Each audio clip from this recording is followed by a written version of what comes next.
Welcome back, everyone. This is Eagle Out. I want to make this video on an experiment I did many years ago.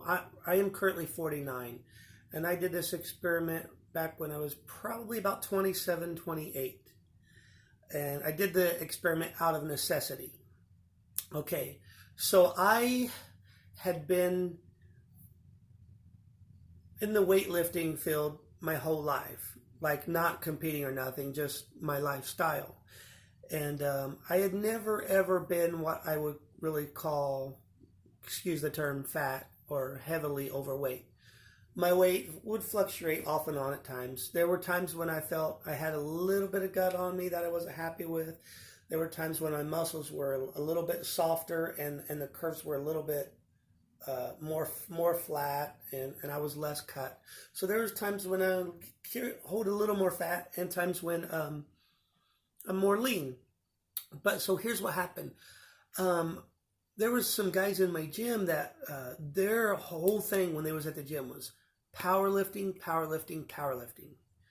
And it was never about sculpting your body, and most of them were carried extra fat on their body, like more than what I would want, but they could push a ton of weight.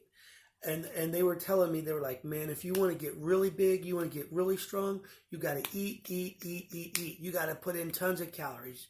You got to feed yourself. And so I took their advice and I started upping my calories. I upped them and I tried to eat as often as I could. And during that same time, I had my brother was living with me, and he would often cook, and I would be at work. And when I would come home, food would be 100% hot and ready, prepared to eat, but it wouldn't be made the healthiest. And so rather than ignore something that was 100% convenient and just ready to put on a plate and eat and start from scratch, I would just eat what was there. And there was being stuff cooked, like, for example, there would be a big old skillet of something would be made, but in order to prepare that skillet, an entire stick of butter would go in it.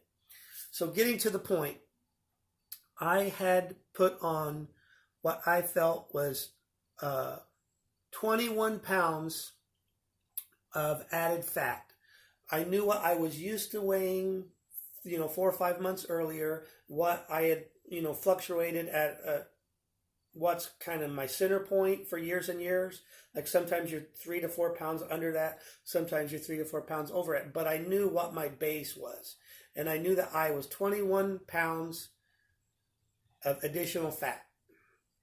So what I did, the first thing I did to try to get rid of that unwanted fat, and it was all mostly stored right in the gut. Everything wasn't getting fatter. It was just that's the way I store fat.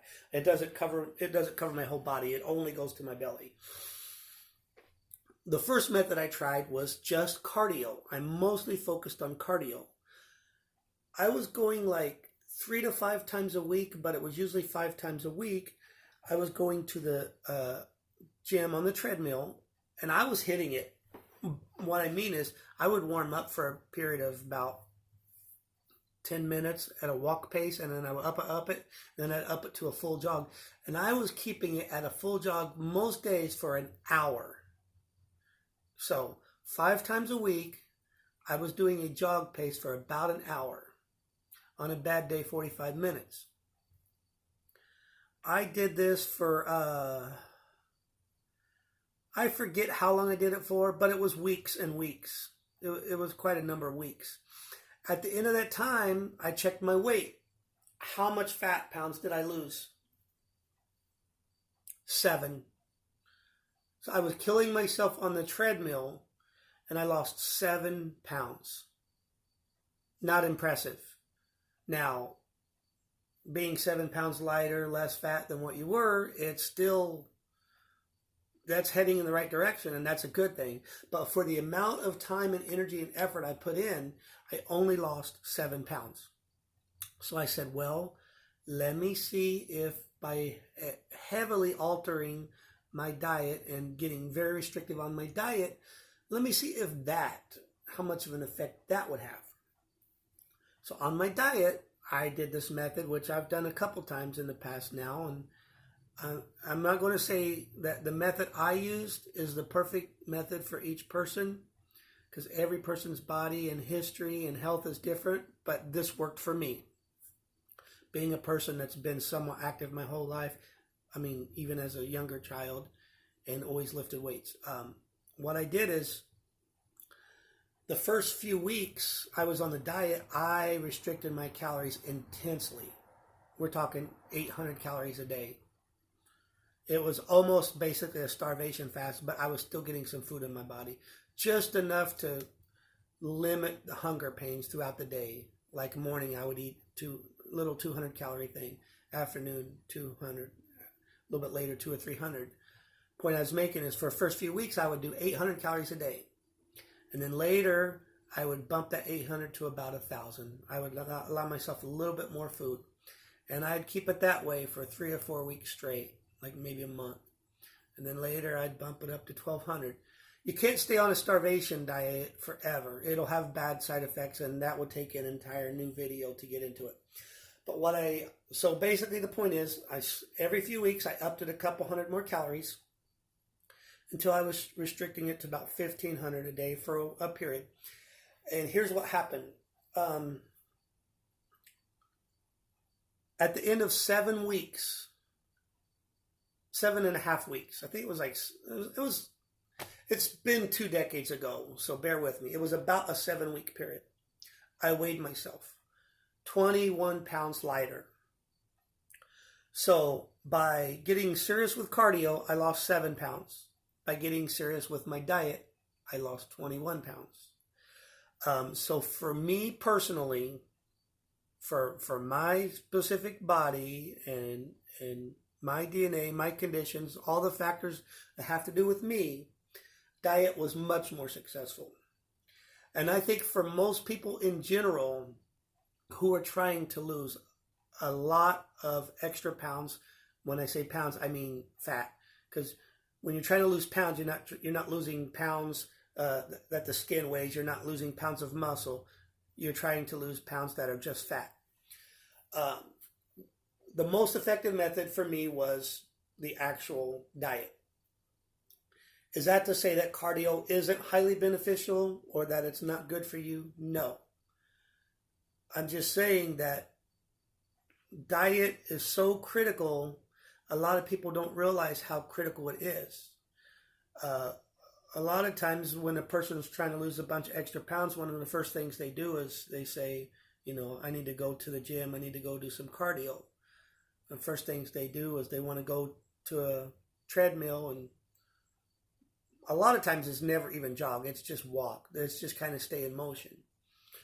And thinking that's going to solve everything. And I'm not here as an anti-cardio person. Although I don't do a ton of cardio, it's never been my focus. And I'm not in the camp that's, like I said, anti-cardio at all. But here's the thing.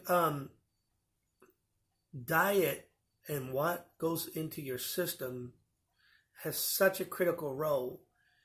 If your main focus is on cardio, but you're not paying attention to your diet, you're not going to get the amount of effects that you want.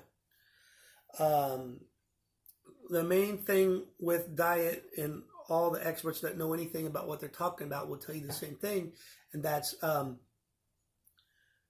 the amount of energy expended in a day is this hand. The amount of energy you intake, if you're trying to stay the same weight, the amount that you intake has to be close to the amount of energy you expend. It can be a certain percentage higher, and it can be a certain percentage higher for a long period of time, and it can be a certain percentage under for a long time. But it can't be a way percentage higher for an extended period of time, or you gain on fat. If it's way percentage under the amount of energy you expend daily for an extended period of time, you will lose muscle, you will lose fat, and you will lose muscle, and you will have less energy. And so the ideal behind it is simple. To maintain, take in similar amount of calories to the amount of calories used in a day.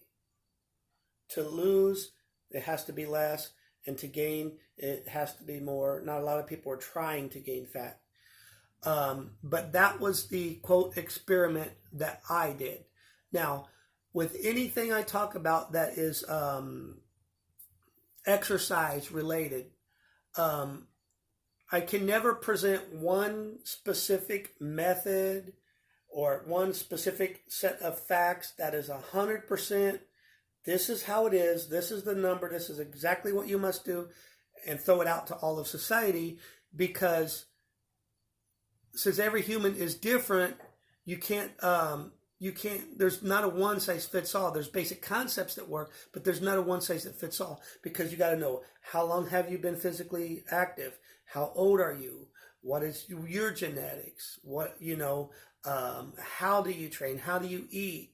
How busy is your lifestyle? So you can never do a one size, one plan fits all. But these are just things to keep in mind in your journey of health and fitness. So